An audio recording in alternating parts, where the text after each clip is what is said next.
The devastating interventions that we've heard so far, I hope will make the government really rethink again, because you deserve the ridicule being poured on you. I only just want to make two additional points.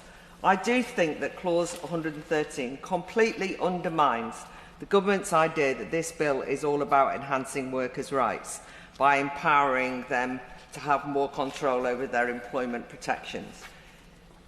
When we scratch further, the real power is being accumulated by agencies and quangos, and in this instance, the Secretary of State disguised as the Fair Work Agency. It's an indication that workers are almost a stage army to the accumulation of power by the centre. And I really worry that the government is using workers' rights to colonise more and more aspects of people's lives on the basis that that the government thinks it can act on behalf of workers because they know better.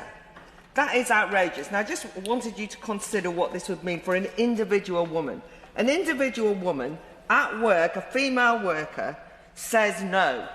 And the Secretary of State comes up and says, I don't care, we don't need your consent.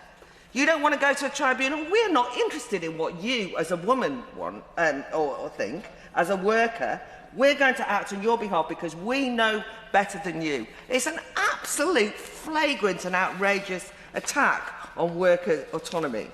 The only other question I've got is that the noble Lord, Lord Katz, in response to a discussion at the committee about the burdening of employment tribunals, actually said, well, I think that we're going to find that the Fair Work Agency will pick up a lot of the work of the employment tribunals.